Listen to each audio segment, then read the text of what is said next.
ज्योतिष शास्त्र के अनुसार सर्प को मारने से सर्पदोष और पितृदोष लगता है। इन दोषों की वजह से जीवन में कई तरह की परेशानियां, कार्यों में बाधा और संतान संबंधी विषयों में कष्ट मिलता है। बहुत से लोगों की जन्मपत्री में काल सर्प, सर्पदोष और पितृदोष होने की स्थिति में भी यही कारण बताया जाता है कि व्यक्ति ने कभी न कभी तो सांप को मारा ही है। ऐसे में दोस्तों तब क्या हुआ जब इच्छाधारी नागिन ने दिया एक बच्चे को जन्म। व्यक्ति की एक गलती के कारण इच्छाधारी नागिन ने उसके साथ जो किया सुनकर लोगों के पैरों तले जमीन खिसक गई। दोस्तों वीडियो काफ़ी इंटरेस्टिंग होने वाली है, इसीलिए आप इसे आखिर तक ज़रूर देखिएगा। लेकिन दोस्तों उससे पहले अगर आप भी महादेव के भक्त हैं तो कमेंट सेक्शन में पूरे मन से सच्ची श्रद्धा से ज़रूर लिखें हर हर महादेव, ताकि भगवान शिव की कृपा दृष्टि आप पर और आपके परिवार पर सदैव बनी रहे। प्यारे दोस्तों, ये चमत्कारी घटना है राजस्थान के एक छोटे से गांव चंदेला गांव की। दरअसल ये घटना घटित हुई चंदेला गांव के मुखिया और वहां के सबसे धनी इंसान सागर जी के साथ। सागर करीब आज से 5 साल पहले एक साधारण एवं गरीब व्यक्ति का जीवन व्यतीत करते आ रहे थे। वो अक्सर जंगल में अपनी बकरियां चराने जाया करते थे। एक दिन बकरी चराते चराते वो जंगल के थोड़ा और अंदर निकल गए। उसी जंगल में एक इच्छाधारी नागिन अपने नाग के साथ एक विशाल पेड़ के पास रहा करती थी। वो नागिन गर्भवती थी। शाम का वक्त था और सागर जब उस पेड़ के पास से गुजरा तो उसे वहां एक तेज चमकती चीज दिखाई दी, परंतु साथ ही वो दोनों नाग नागिन भी वहीं थे। उन्हें देख वो थोड़ा सा डर गया और तुरंत ही वहां से जल्दी से घर की ओर भागा। सागर इतना घबराया हुआ था कि उस समय तो उसने पीछे मुड़कर तक नहीं देखा, परंतु उस रात उसके ध्यान में वो चीज जो चमक रही थी वो बार बार आ रही थी। वो इतना तो समझ गया था कि वो हो ना हो बहुत ही मूल्यवान चीज थी और अगर वो मुझे मिल गई तो मैं भी धनवान हो जाऊंगा। परंतु सबसे बड़ी मुसीबत थी वो दोनों नाग नागिन। अगले दिन वो वापस जंगल उसी पेड़ वाले स्थान पर गया और कुछ दूर खड़े रहकर छिपकर उस पेड़ के पास रह रहे नाग नागिन को देखने लगा। कुछ देर देखने के बाद उसने ध्यान दिया कि नागिन तो गर्भवती है। वो उस रात घर आकर सोचने लगा कि ये अच्छा मौका होगा जब नागिन अपने बच्चे को जन्म देगी, तभी वो नागमणि चोरी कर लेगा, क्योंकि उस समय नागिन कमजोर होगी, बस नाग को मारना होगा। दोस्तों कहते हैं कि अगर किसी नाग के मुंह की तरफ गोबर मार दिया जाए तो वो अपना होश खो बैठता है। अब सागर हर रोज गोबर लेकर उस विशाल पेड़ के पास छुपकर सही मौके का इंतजार करने लगा। एक दिन वो मौका भी आया जब नागिन अपने बच्चे को जन्म देने वाली थी। तभी चुपके से सागर ने नाग के मुंह पर तेजी से गोबर मारा और फिर एक बड़े पत्थर से नाग को मार डाला। फिर उसने नागिन और उसके बच्चे को भी मार डाला और उस मणि को उठाकर जल्दी से घर की तरफ निकल पड़ा। परंतु उधर नागिन किसी तरह बच गई थी और बस बेहोश पड़ी थी। जब नागिन को होश आया और उसने अपने बच्चे और पति को मरा देखा तो उसके दुख दर्द का ठिकाना नहीं रहा। वो उस समय गुस्से से पागल हुए जा रही थी और उसने सागर से बदला लेने की ठानी, परंतु मणि चली जाने के कारण वो अपनी शक्तियों का प्रयोग नहीं कर सकती थी। परंतु अभी भी वो अपना रूप तो बदल सकती थी। इधर सागर को जैसे ही मणि मिली उसका पूरा जीवन ही परिवर्तित हो गया। उसकी फसल इस बार काफ़ी अच्छी हुई और काफ़ी महंगे भाव में भी बिकी। उसकी तो जैसे मानो लॉटरी लग गई हो, क्योंकि वो जो भी धंधा कर रहा था उसे हर जगह से लाभ मिल रहा था और सागर को पता था कि ये सब उस चमत्कारी नागमणि का ही कमाल है। गांव में हर जगह उसका नाम था। सागर के इस रुतबे को देखकर एक अच्छा रिश्ता सागर के लिए उसके पास ही के गांव से आया और दिव्या नाम की एक सुंदर स्त्री से उसका विवाह संपन्न हुआ। दिव्या अपने पति सागर को बहुत प्यार करती थी और बहुत इज्जत देती थी। दोनों एक दूसरे का कदम कदम पर साथ निभाते। उनकी जोड़ी गांव में मिसाल बन चुकी थी। उधर नागिन भी एक पुरुष का रूप धारण कर राजू नाम से सागर के यहाँ उसका मुंशी बन गया और सागर का विश्वास जीतने लगा। सागर भी राजू के व्यवहार और वफादारी को देख उसे अपने भाई समान ही मानने लगा।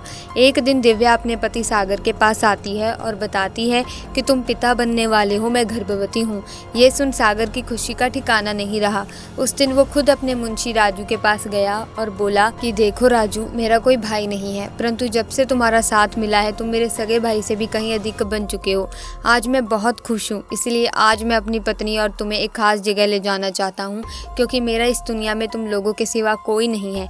और वो अपनी पत्नी और राजू को कार में बिठाकर गाँव के कोने में ले जाकर कार एक छोटी सी कुटिया के सामने रोकता है और बताता है कि जब वो छोटा था तब इसी कुटिया में उसकी माँ माँ की जान उसे जन्म देते ही चली गई थी। उसके पिता तो पहले ही गुजर चुके थे। तब एक बूढ़े बाबा ने उसकी माँ को वहीं दफना दिया था और सागर को उसी बूढ़े बाबा ने पाला था। सागर बताता है कि जब भी उसके साथ कोई बुरी घटना होती है या वो दुखी होता है तो बस वो इसी कुटिया के पास चला आता है। यहाँ उसे एक अनोखा सुकून मिलता है। सागर आगे बताता है कि आज तुम दोनों को मैं इसीलिए यहाँ लाया हूँ क्योंकि तुम दोनों अब मेरी ज़िंदगी का एक अहम हिस्सा बन चुके हो। दोस्तों, ये सुन सभी की आंखों में पानी भर आता है। कुछ देर रुकने के बाद जब वे वापस पहाड़ी से होते हुए घर को जाते हैं तो अचानक उनकी गाड़ी पहाड़ी पर एक बड़े पत्थर से टकराती है और गाड़ी को जोर का झटका लगता है, जिसके कारण सागर तो कार में ही फंसा रहता है, परंतु उसकी पत्नी दिव्या पहाड़ से नीचे गिरे एक पेड़ पर अटक जाती है और उस पेड़ के ठीक नीचे ही बहुत गहरी खाई थी। दोस्तों, वो रात कार्तिक पूर्णिमा की ही थी। राजू अपनी शक्तियां पाकर पुनः नागिन रूप धारण कर लेता है। सागर राजू को देखकर चौंक जाता है क्योंकि राजू अब नागिन में पुनः बदल गया था। वो नागिन सागर को बताती है कि कैसे ठीक इसी तरह वो भी स्थिति में फंसी थी जब सागर ने उसका पूरा घर संसार लूट लिया था, उसके पति और बच्चे को मारकर, और आज मेरे पास बदला लेने का एक अच्छा मौका है। सागर घायल गाड़ी में फंसा हुआ था। रो रो कर नागिन को बोलता है कि भले मेरी जान ले ले, परंतु मेरी पत्नी गर्भवती है, उसे छोड़ दो। परंतु तभी उस नागिन को अपनी वही स्थिति याद आती है कि क्या होता है जब कोई अपना छिन जाता है। ये जिंदगी का सबसे बड़ा दुख होता है।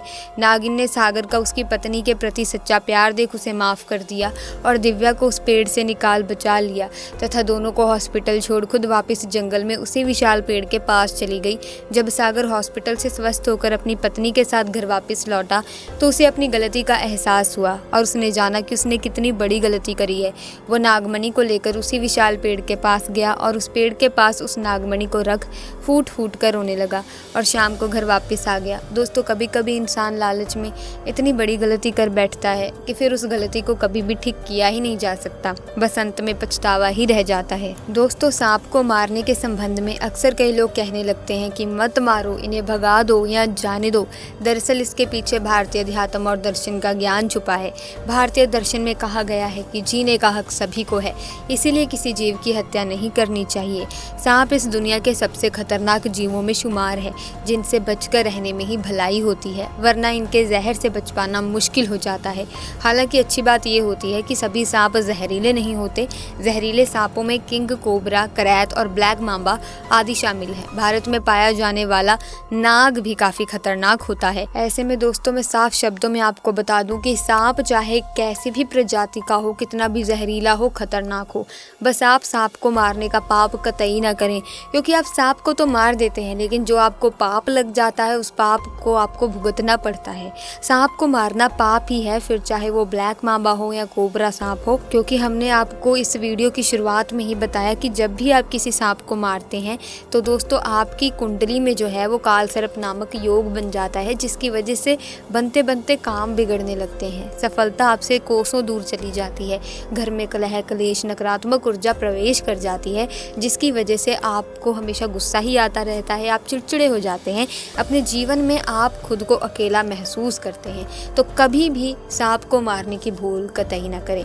सो आज की वीडियो में बस इतना ही। मुझे उम्मीद है कि घटना आपको रोचक लगी होगी।